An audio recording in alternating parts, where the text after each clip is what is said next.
شاہ تار پر ہر آن رحمت کی نظر رکھنا، کرے دن رات یہ سنت کی خدمت یا رسول اللہ۔ الحمدللہ رب العالمین والصلاة والسلام على سید المرسلین، اما بعد فاعوذ باللہ من الشیطان الرجیم، بسم اللہ الرحمن الرحیم۔ الصلاة والسلام علیک یا رسول اللہ وعلى آلک واصحابک یا حبیب اللہ، الصلاة والسلام علیک یا نبی اللہ وعلى آلک واصحابک یا نور اللہ۔ میٹھے میٹھے اسلامی بھائیوں اور اسلامی بہنوں، الحمدللہ عز وجل خالق کائنات جل جلالہ کی زمین پر عشق رسول صلی اللہ تعالی علیہ وآلہ وسلم کا مدنی جام تقسیم کرنے والے ایسے مرد کامل اب بھی موجود ہیں جو فیشن کی آفت میں گرفتار لوگوں کو پیارے مصطفیٰ صلی اللہ تعالی علیہ وآلہ وسلم کی سنت کریمہ کا اسیر بنانے کے خواہاں ہیں۔ یہ اللہ عز و جل کا خاص کرم ہے کہ اس نے ہمیں اس پرفتن دور میں تبلیغ قرآن و سنت کی عالمگیر غیر سیاسی تحریک دعوت اسلامی کا مدنی ماحول اور شیخ طریقت امیر اہل سنت ابو بلال حضرت علامہ مولانا محمد الیاس اطوار قادری رضوی دامت برکاتہم العالیہ جیسے ولی کامل کی صحبت باثر سے نوازا۔ یقیناً امیر اہل سنت دامت برکاتہم العالیہ ان عظیم ہستیوں میں سے ایک ہیں جن کی مخلصانہ جد و جہد کی برکت سے ہزاروں نہیں بلکہ لاکھوں مسلمان بالخصوص نوجوان برائیوں سے تائب ہو کے نیکیوں کی راہ پر گامزن ہو چکے ہیں۔ الحمدللہ عز و جل بلا مبالغہ امیر اہل سنت دامت برکاتہم العالیہ نے اپنے سنتوں پر بیانات کے ذریعے لاکھوں مسلمانوں کے دلوں میں مدنی انقلاب برپا کر دیا۔ لہذا تمام اسلامی بھائی اور اسلامی بہنیں اس بیان کو توجہ کے ساتھ سماعت فرمائیں۔ الحمدللہ رب العالمین والصلاة والسلام علی سید المرسلین، اما بعد فاعوذ باللہ من الشیطان الرجیم، بسم اللہ الرحمن الرحیم۔ الصلاة والسلام علیک یا رسول اللہ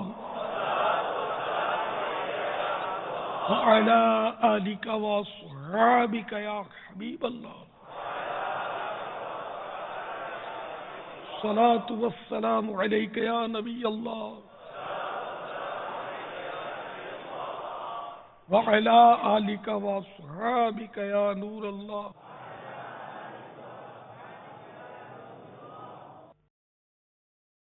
محترم اسلامی بھائیوں، آج آپ کی خدمت میں تابوت سکینہ کے بارے میں کچھ عرض کروں گا۔ شاید آپ نے تابوت سکینہ کا نام سنا ہو۔ تابوت سکینہ کا قرآن عظیم میں ذکر ہے اور یہ شمشاد کی لکڑی کا بنا ہوا تھا اور حضرت سیدنا آدم علیہ نبینا علیہ الصلوۃ والسلام پر اللہ تعالیٰ کی جانب سے نازل ہوا تھا۔ بڑا متبرک تابوت تھا۔ اللہ تعالیٰ کی طرف سے اس تابوت میں کچھ متبرک اشیاء تھیں جن میں خط قدرت سے بنا ہوا سرکار مدینہ راحت قلب و سینہ صلی اللہ تعالیٰ علیہ وسلم کا حلیہ مبارکہ تھا، یعنی تصویر مبارکہ تھی، اللہ کی طرف سے بنی ہوئی تھی، انسان کی بنی ہوئی نہیں تھی، اور سرکار کو اس میں قیام کی صورت میں دکھایا گیا تھا، اور آپ کے قریب صحابہ کرام جو آپ کے مخصوص اصحاب ہیں وہ بھی دکھائے گئے تھے، آپ کے مکانات کی بھی ان میں تصاویر تھی، اور یہ تابوت جو تھا یہ پشت در پشت منتقل ہوتا رہا یہاں تک کہ سیدنا یعقوب علیہ نبینا علیہ الصلوۃ والسلام کے پاس پہنچا۔ پھر آپ کے بعد